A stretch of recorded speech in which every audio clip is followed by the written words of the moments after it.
Assalamualaikum warahmatullahi wabarakatuh. Alhamdulillah, wassalatu wassalamu ala rasulillah wa ala alihi wa sahbihi wa man wala, amma ba'd. Ayyuhal ikhwah wa ansani wa azzakumullah. Saudara-saudari yang semoga dimuliakan oleh Allah, kita bertemu kembali di malam Sabtu untuk mengkaji tafsir Jalalain, tafsir yang susun oleh dua imam, Jalaluddin As-Suyuti dan Jalaluddin Al-Mahalli. Ya, kita masih di surat Al-Fath. Terakhir kita masuk ayat 21 ya, kalau tidak salah. Dari kita mulai kemarin dari ayat 18 ya. Ya, 18 dari Bapak ayat 18. Di situ Allah, atau saya baca aja, laqad radiyallahu 'anil mu'minina idh yubayyi'unaka tahta syajarah. Sungguh Allah telah ridha kepada orang-orang beriman ketika mereka berjanji setia kepadamu di bawah pohon. Berjanji setia kepadamu di bawah pohon. Perjanjian apa ini? Janji apa? Nah, maksudnya di sini bai'atul ridwan ya, ketika di Hudaybiyah. Ini maksudnya para sahabat melakukan membaiat Rasulullah dalam bai'atul ridwan. Allah telah ridha kepada mereka, lalu Allah katakan fa'alima ma fi qulubihim. Allah pun mengetahui apa yang ada dalam hati mereka. Apa maksudnya yang ada dalam hati mereka? Kejujuran dan keikhlasan mereka. Ya, di sini dan kesetiaan mereka, kejujuran dan kesetiaan mereka. Lalu fa'anzalas sakinata 'alaihim. Lalu Allah pun menurunkan ketenangan kepada mereka. Orang-orang yang membaiat Rasulullah dalam bai'atul ridwan, Allah mengetahui isi hati mereka, kejujuran mereka, kesetiaan mereka. Lalu Allah pun turunkan sakinah, ketenangan kepada mereka, wa atsabahum fathan qariba, dan Allah akan membalas mereka dengan kemenangan yang dekat. Apa itu kemenangan dekat? Fatu Khaybar maksudnya ini. Ditaklukkannya Khaybar setelah mereka pulang dari Hudaybiyah. Jadi belum ini, baru saja mereka meninggalkan Hudaybiyah, turun ayat ini mengabarkan bahwa orang-orang beriman akan menaklukkan Khaybar. Ini berita gembira ya, Khaybar. Lalu Allah katakan wa maghanima katsiratan ya'khudunaha, dan juga harta rampasan perang yang banyak yang akan mereka ambil. Allah katakan Allah akan membalas mereka dengan kemenangan yang dekat, dan juga harta rampasan perang yang banyak yang akan mereka ambil. Ambil di mana? Min Khaybar, dari Khaybar. Artinya Khaybar ini kok banyak harta rampasan perang? Kira-kira kenapa? Ada apa dengan di Khaybar? Orang Yahudi. Iya betul, orang Yahudi ini orang kaya. Jadi wajar kalau harta rampasan perang yang diambil situ banyak, Bapak ya. Nah, beda dengan di Mekah. Kalau harta rampasan perang, anggap terjadi perang di Mekah nih. Orang-orang Quraisy yang kafir kalah. Harta rampasan perangnya kira-kira banyak atau dikit? Dikit. Karena di Mekah Bapak gersang, nggak ada apa-apa. Orang Quraisy itu mereka mengandalkan dagang. Mereka datang ke Yaman atau ke Syam ya. Jadi mereka mengandalkan itu. Jadi kekayaan alamnya maksudnya nggak terlalu banyak ya. Nggak ada, bahkan saya bilang nggak ada. Ya besar iya. Ya. Karena Makkah Madinah beda Bapak ya. Kalau Madinah itu cenderungnya agak sejuk. Tapi kalau Mekah panas gersang. Makanya berpengaruh juga kepada orang. Jadi Bapak kadang cuaca itu mempengaruhi watak orang ya, penduduknya ya. Dan ini sudah kita maklumi. Orang yang tinggal di pegunungan yang sejuk beda dengan orang yang tinggal di pinggir pantai panas. Iya nggak? Ya kan, dari intonasi suaranya, dari apanya beda, kita lihat. Dan ini terjadi juga ya, Mekah dan Madinah. Kalau kita yang sering ini ketemu dengan orang Arab, bisa bedakan ini orang Mekah Madinah. Kelihatan dari ininya, dari bicaranya, dari keras suaranya.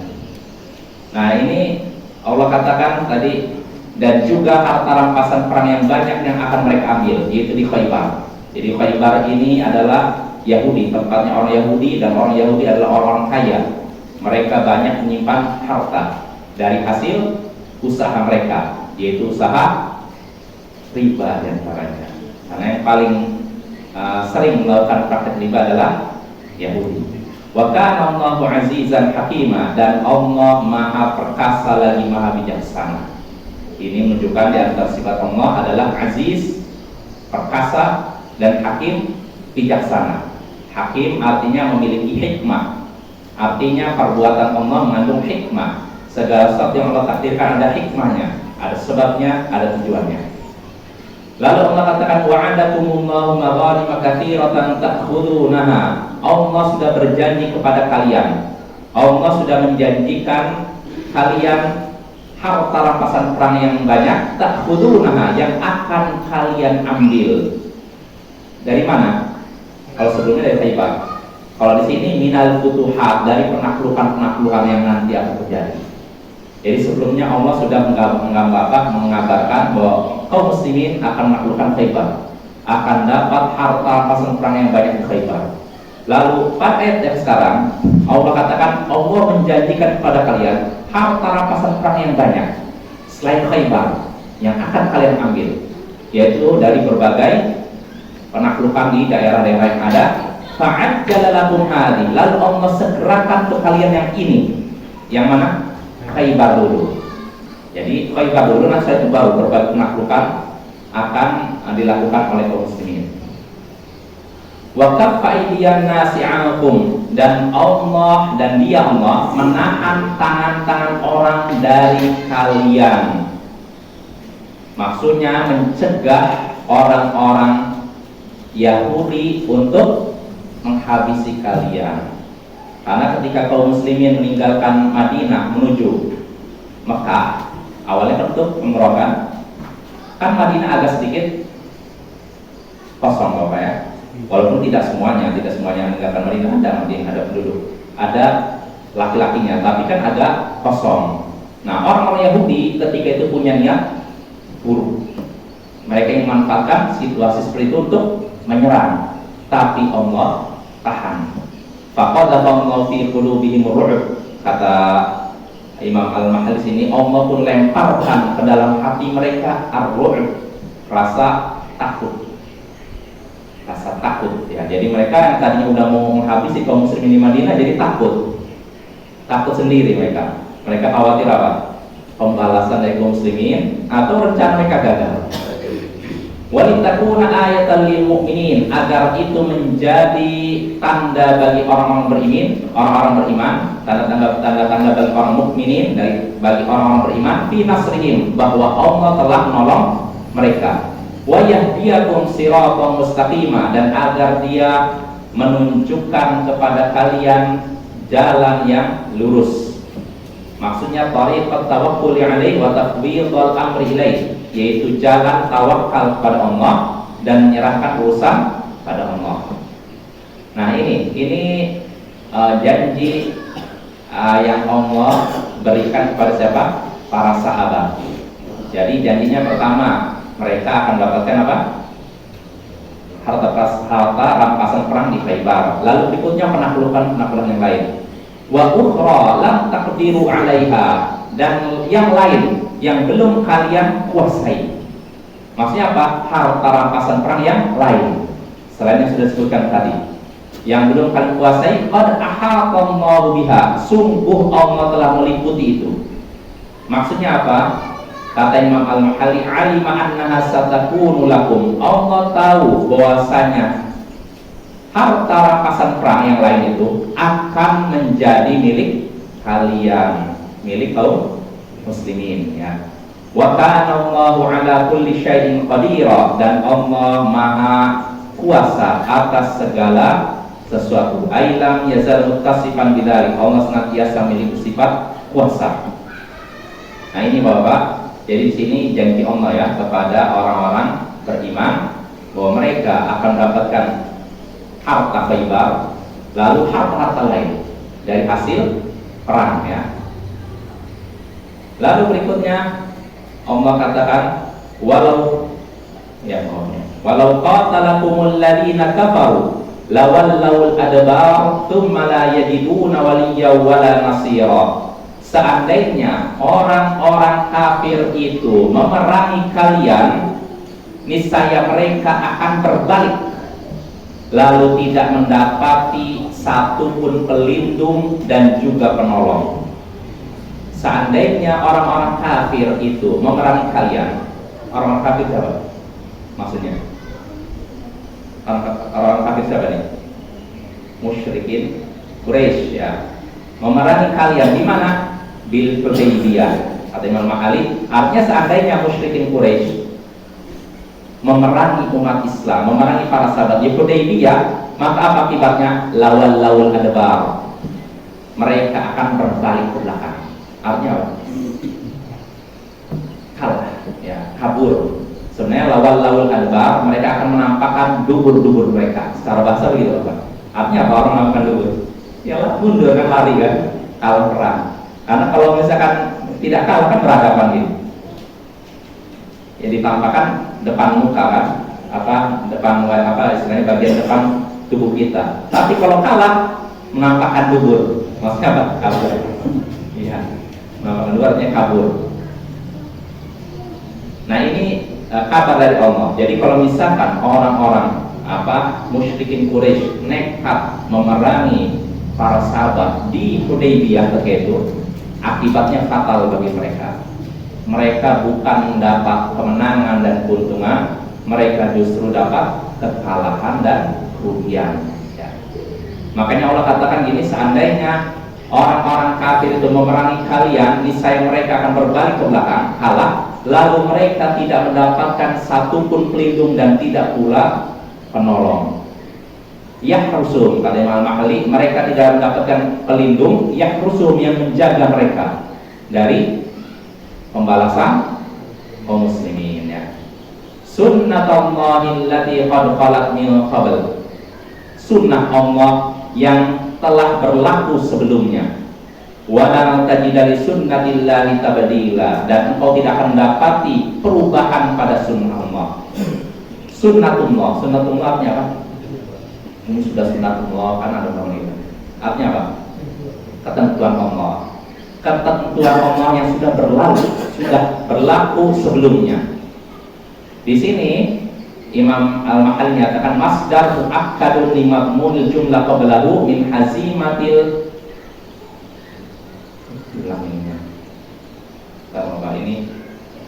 ini. Ya, masdar muakkadun li madmunil jumlati qablahu min hazimatil kafirin wa nasril mu'minin. Aisan namau dzalika sunnah.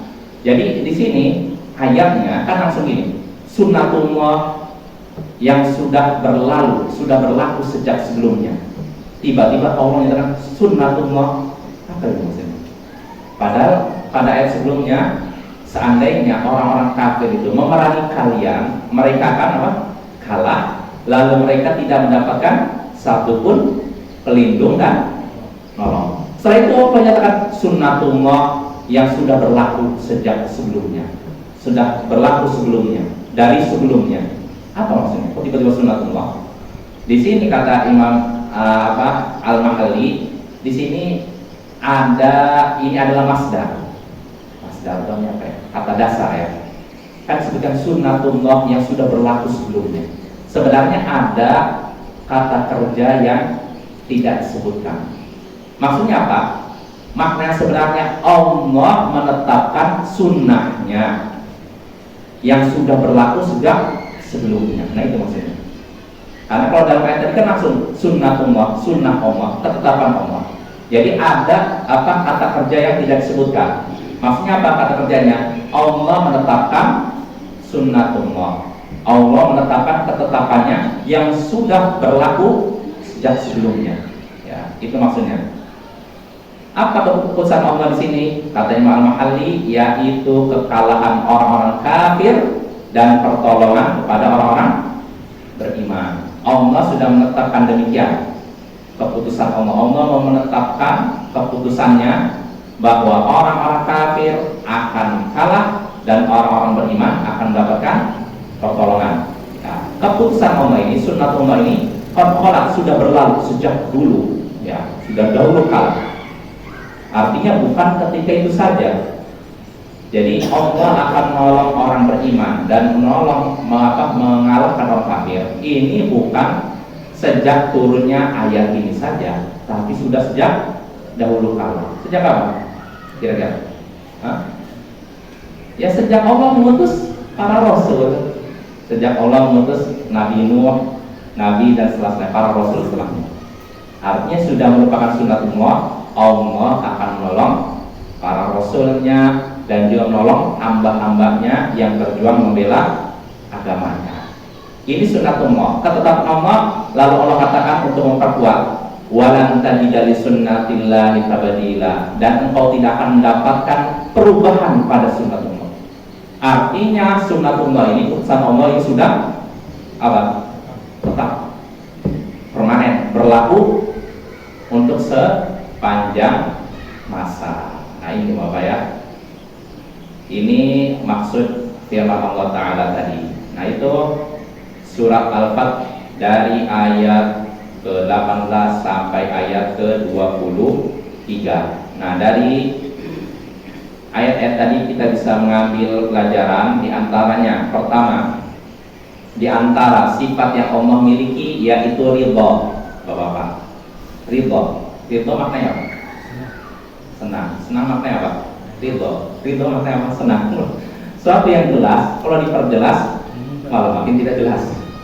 Makanya sesuatu yang jelas sudah kita tafsirkan dengan membacakan katanya aja, yang nggak perlu ditafsirkan. Ridho yang jelas ridho. Dan inilah sifat Allah.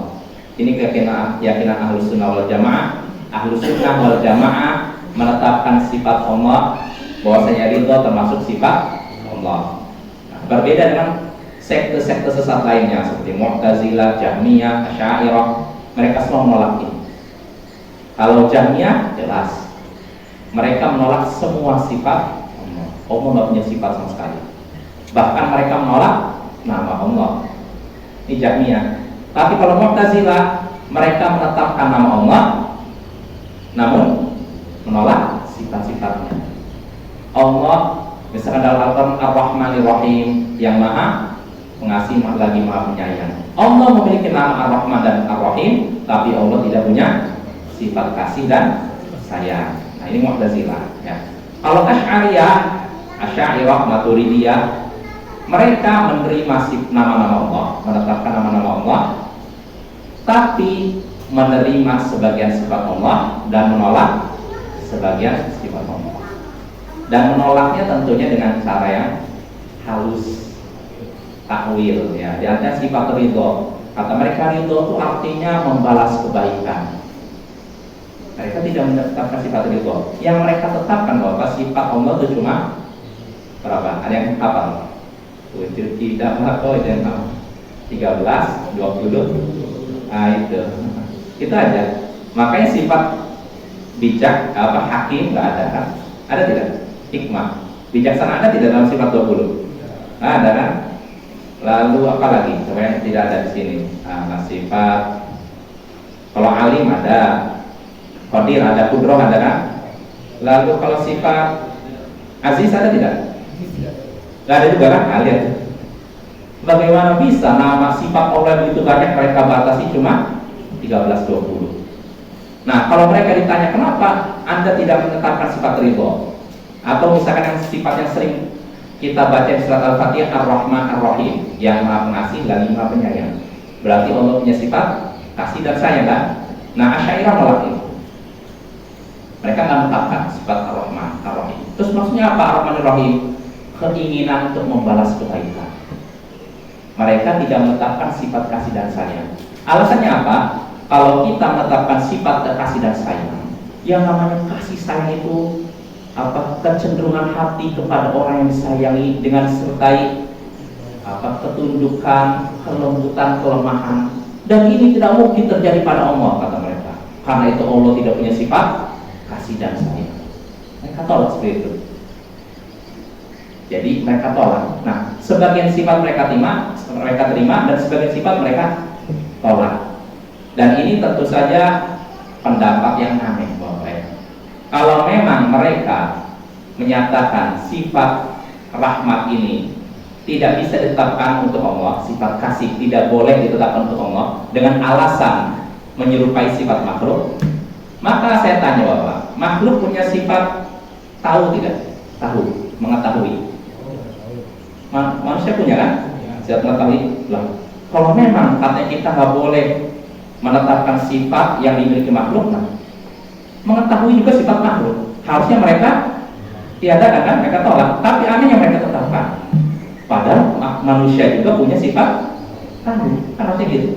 Makanya mutanakil, mereka itu kontradiktif, menolak sebagian, menerima sebagian tanpa kaidah yang jelas. Makanya Bapak kata para ulama, sekte yang paling banyak tanakutnya, kontradiksinya Asy'ariyah.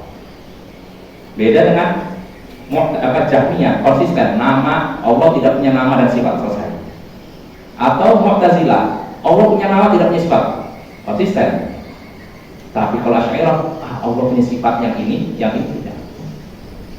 Padahal sama-sama sifat ini dimiliki makhluk juga, kan? Nah, makanya Ahlus Sunnah menyatakan kalau Allah menyebutkan misalkan sifat, salah satu sifatnya rahmat, kasih sayang atau ridho, kita katakan ini sesuai dengan keagungan Allah, tidak sama dengan sifat makhluk. Makhluk kalau sayang memang mungkin menunjukkan kelemahan, tapi kalau Allah, kalau sayang, apakah menunjukkan kelemahan Allah? Tidak. Dan pertama kita bantah dulu, tidak mesti yang namanya sayang menunjukkan kelemahan. Ini pertama kita bantah. Kalau mereka menolak sifat sayang, Asy'ariyah menolak sifat sayang untuk Allah, kita katakan yang namanya sifat sayang bukan berarti menunjukkan kelemahan. Contohnya seorang pemimpin besar, presiden, itu dia menyayangi rakyatnya, apakah menunjukkan kelemahan?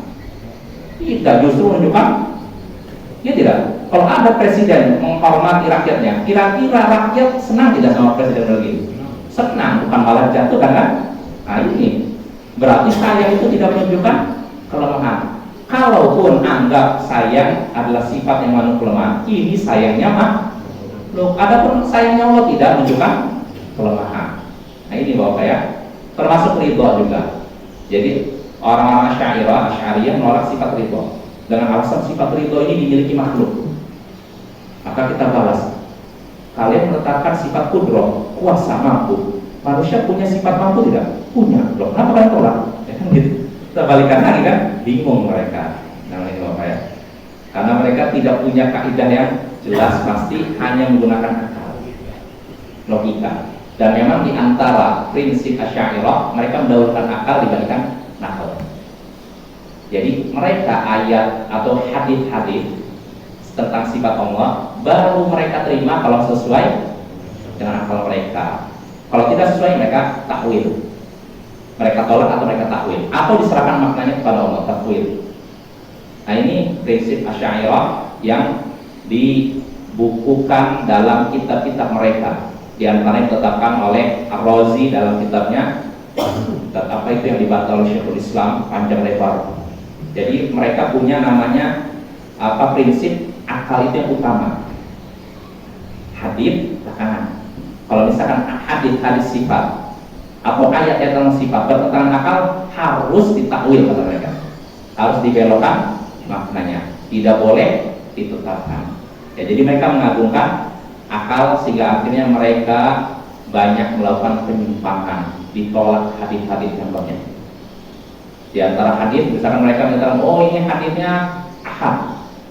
Jadi Bapak hadis kan ada dua, hadis mutawatir dan ahad. Mutawatir artinya hadis yang diriwayatkan oleh banyak perawi.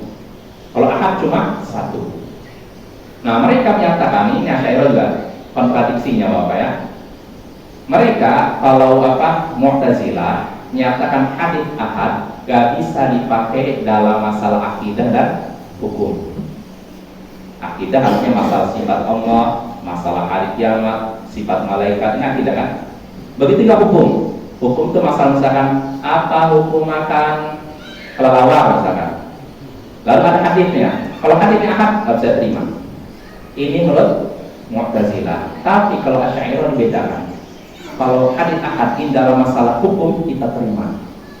Tapi kalau dalam masalah akidah kita tolak. Ini juga nggak jelas prinsipnya dari mana. Sedangkan para ulama terdahulu ahli hadis nggak ada yang begitu, nggak ada yang mempermasalahkan hadis ahad. Hadis yang diriwayatkan satu, perawinya satu sampai ke atas, artinya memang perawinya harus jujur. Orang memiliki dobat, hafalan yang kuat, ya. Nah, mereka tolak hadis ahad dalam masalah akidah, tapi menerima dalam masalah hukum.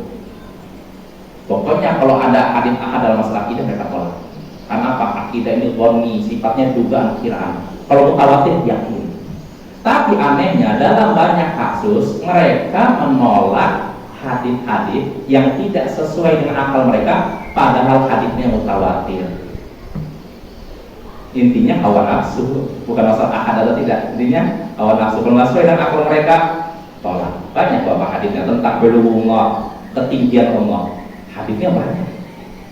Hadisnya ada dalam Sahih Muslim dalam 40 matan hadis. Mereka tolak karena tidak sesuai dengan akal mereka. Jadi kontradiktif mereka itu apa?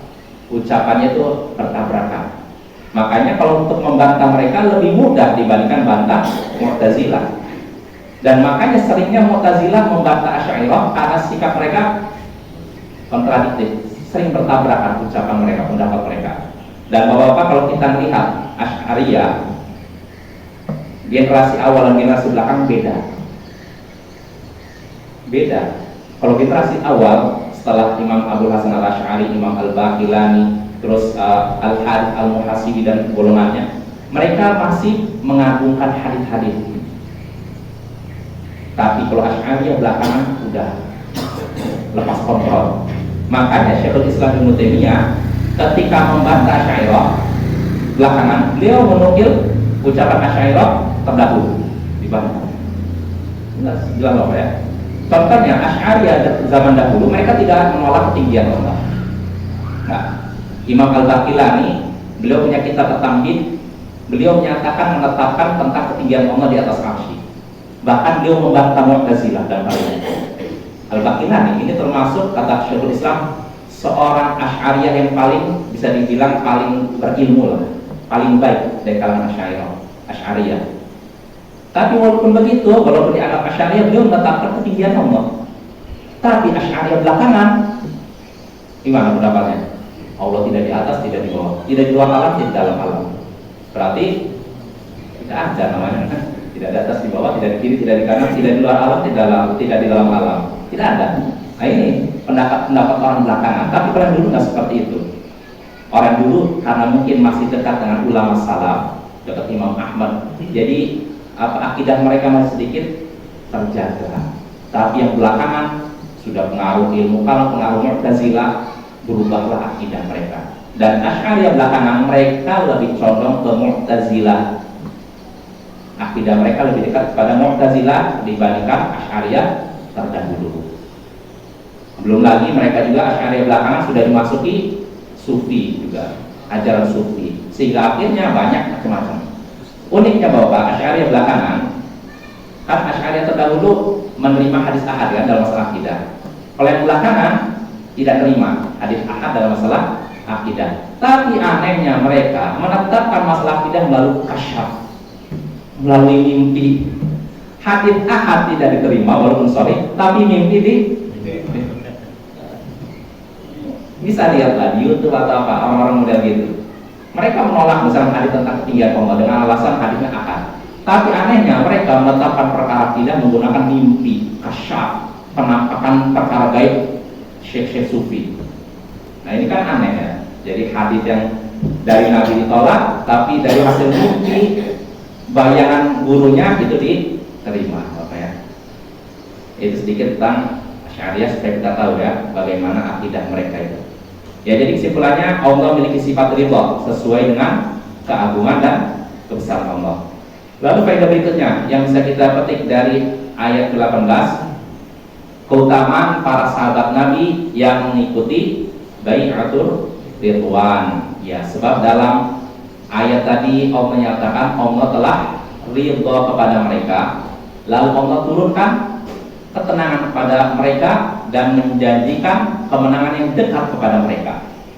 Ini janji Allah kepada para sahabat yang mengikuti bai'atul ridwan. Dan disebutkan dalam hadis lain dalam Sunan Abu Daud, la yadkhulun naro ahadun mimman bay'a tahta syajarah. Tidak akan masuk neraka orang yang berbaiat di bawah pohon. Itu baiatul ridwan. Tidak akan masuk neraka. Artinya masuk surga ya. Lalu faedah berikutnya yang bisa kita petik dari ayat tadi, ya, karunia Allah kepada kaum muslimin yang mengikuti bai'atul ridwan, karena Allah memberikan kepada mereka kemenangan di Khaybar dan juga kemenangan di tempat-tempat lain ya. Jadi setelah mereka mengikuti bai'atul ridwan, lalu mereka pulang.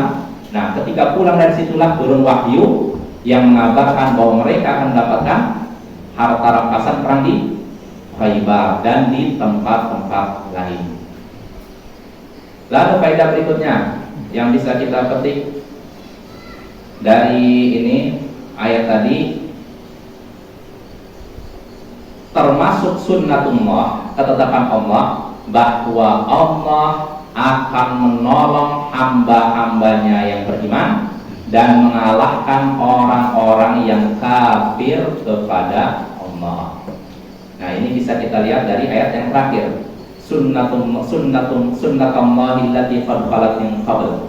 Itu adalah keputusan Allah yang sudah berlaku sebelumnya, dan engkau tidak akan mendapati perubahan pada sunnatullah, pada ketetapan Allah ya. Artinya Allah akan menolong orang beriman. Bukan sunnatullah. Ya. Berarti ketika kita lihat kaum muslimin disalahkan, berarti kaum muslimin sedang punya kepentingan dulu. Iya. Iya, betul. Makanya dalam ayat kan, innalana nansuru rusulana walladzina amanu fil hayati dunya wa yauma yaqumul ashhad. Sesungguhnya kami pasti, kalau katakan pasti, menolong rasul-rasul kami dan orang-orang yang beriman di dunia dan di ketika bangkit di kubur nanti, maksudnya ketika di akhirat nanti. Di sini Allah menyebutkan para rasul dan orang yang beriman. Artinya beriman dengan sempurna. Kalau imannya bolong-bolong, bagaimana Allah akan nolong? Jadi makin kuat iman kita, Allah akan tolong kita. Makin lemah iman kita, bagaimana kita berharap Allah tolong kita? Apalagi kalau imannya tidak ada. Mengaku beriman, tapi pada kita iman sudah hilang. Mengaku beriman, tapi berbuat syirik. Mengaku beriman, tapi minta doanya kepada penghuni kubur. Bagaimana kita mengharapkan akan dapat tolongan? Nah, ini sunnatullah Bapak ya. Selama kaum muslimin masih bergelimang syirik, bergelimang bid'ah, bergelimang maksiat, bagaimana Allah akan nolong? Kalau kita mau ditolong oleh Allah, bersihkanlah penyakit tadi dari masyarakat kita, barulah Allah akan tolong. Makanya disebutkan Sunan Abu Daud dari sahabat Ibnu Umar, Nabi sallallahu alaihi wasallam sabda, "Idza tabaya'tu bil 'ina wa akhadtum adnabal baqar wa raditu biz-zar' sallallahu alaikumud dulla la yanzi'uhu hatta tarji'u ila dinikum." Jika kalian berjual beli dengan 'ina, salah satu jual beli dengan cara riba, lalu kalian mengambil ekor-ekor sapi, maksudnya apa? Sibuk dengan peternakan. Waraditum bizar', dan kalian sudah ridho dengan pertanian, sibuk dengan pertanian. Wa taraktumul jihad, lupa tadi yang nggak disebutkan, dan kalian sudah meninggalkan jihad. Jadi idza tabaya'tum bil 'ina wa akhadtum adnabal baqar wa raditum bizar' wa taraktumul jihad. Ini jika kalian sudah berjual beli dengan salah satu cara riba, kalian sudah sibuk dengan peternakan, dan kalian sudah ridho dengan pertanian, dan kalian tinggalkan jihad, ini dosa kan? Dosa kan? Apa balasannya? Sallallahu alaikumud dulla. Allah akan memberikan kepada kalian kehinaan. La yanzi'uhu. Kehinaan itu tidak akan Allah cabut hatta tarji'u ila dinikum, sampai kalian kembali pada agama kalian. Artinya kembali kepada Islam dengan sempurna ya. Kalau Islamnya KTP gimana? Mau Allah tolong Bapak. Makanya apa yang terjadi pada kaum muslimin sebenarnya itu introspeksi juga. Dimanapun Bapak, tapi bukan berarti kita biarkan kaum muslimin dibantai orang kafir. Enggak, tetap kita tolong. Tapi ini juga sebenarnya pelajaran bagi kaum muslimin. Artinya apa? Ketika kaum muslimin direndahkan oleh orang kafir, ketahuilah itu akibat dosa kaum muslimin. Dimanapun Bapak ya, kaum muslimin ketika dibantai atau dihabisi oleh orang kafir, Bosnia atau beberapa tempat, rata-rata karena dosa kaum muslimin. Contoh Bosnia Bapak, itu contoh ya. Kita mau di negara kita, titip nanti. Yang di negara kita, daerah ya. Di Bosnia nih, sebelum dibantai oleh kafir Serbia, itu Bosnia itu udah, saya lihat dari tulisan wartawan Republika kan, dia menggambarkan bagaimana kondisi kaum muslimin Bosnia sebelum dibantai oleh kafir Serbia.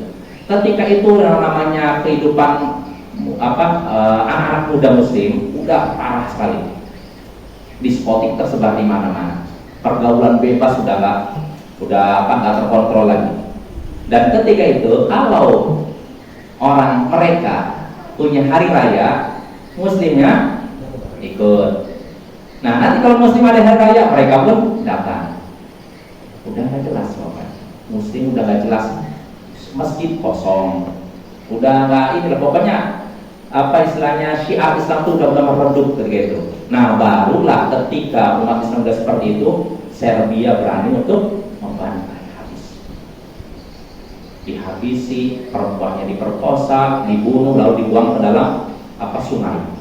Sampai pernah itu tragedi muslim dulu, saya masih ingat, masih kecil, tahun 93 itu lihat foto-fotonya mengerikan sekali. Sungai-sungai di Bosnia itu penuh dengan mayat. Sampai seperti itu.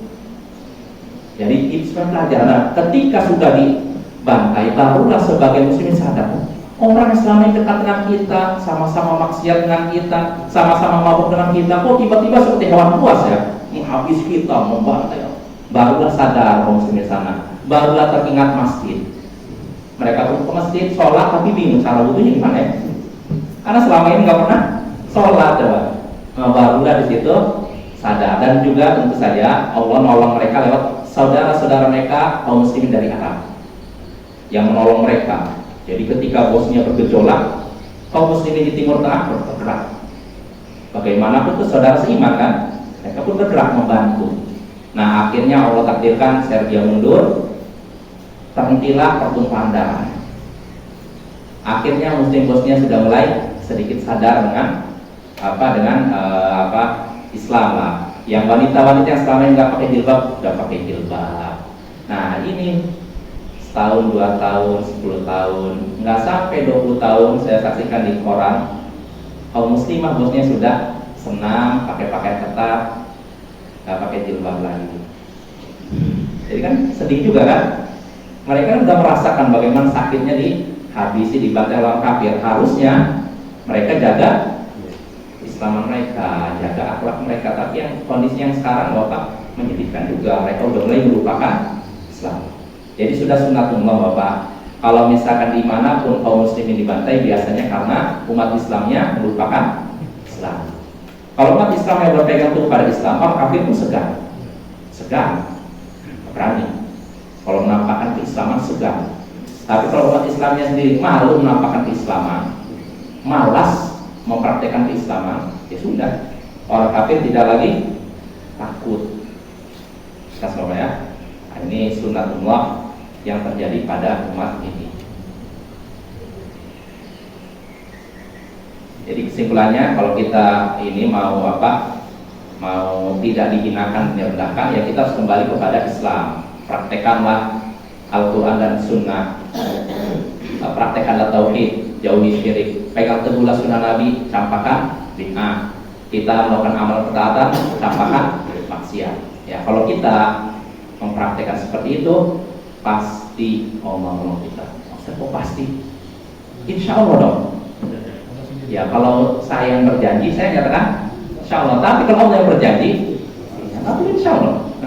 Wa in tasbiru wa tattaqu la yadurrukum kaidum syai'a. Kalau kalian bersabar dan bertakwa, maka tipu daya mereka tidak membahayakan sama sekali. Bersabar dan bertakwa. Takwa artinya apa? Menjalankan perintah Allah, menjauhi larangan Allah. Mempraktekkan tauhid, meninggalkan syirik. Mempraktekkan sunnah Nabi, meninggalkan bid'ah. Mengamalkan ketaatan, menjauhi kemaksiatan. Ini takwa kan? Nah, kalau sudah begini, tipu daya orang kafir tidak membahayakan kaum muslimin sedikit pun. Ini yang berjanji siapa? Allah. Kalau yang janji saya tegur, insya Allah ngomong pasti. Tapi kalau yang janji Allah, ini yang sebagaimana terjadi pada Syekhul Islam Ibnu Taimiyah ketika memerangi Tatar. Ketika itu Syekhul Islam Ibnu Taimiyah orasi di hadapan kaum muslimin, pasukan kaum muslimin, Allah akan menolong kita menghadapi mereka. Ada orang yang berkata, Syekh, ucapkan insya Allah. Ngomong pasti sih. Maka kata Syekhul Islam apa? Kalau saya yang berjanji ya, saya akan katakan insya Allah. Tapi kalau Allah yang berjanji, ya kita akan pasti. Nah itu apa ya? Nah tinggal kitanya aja, kita udah dianggap bertakwa nggak? Kalau kita bertakwa, Allah tolong kita. Kalau kita beriman dengan keimanan sempurna, Allah tolong kita. Tapi kalau imannya setengah-setengah, kembang kempis, sholatnya bolong-bolong, gimana mau Allah tolong apa ya? Jelas apa ya? Habis seperti ini. Berapa? Ya menit. Oh ya cukup lah. So pada pertemuan berikutnya kita lanjut ayat yang berapa berarti? 24 ya. Ya, so ayat 24 ya. Ya sallallahu ala nabiyyina Muhammadin wa ala alihi wa sahbihi ajma'in. Wa akhiru da'wana alhamdulillahi rabbil alamin. Assalamualaikum warahmatullahi wabarakatuh.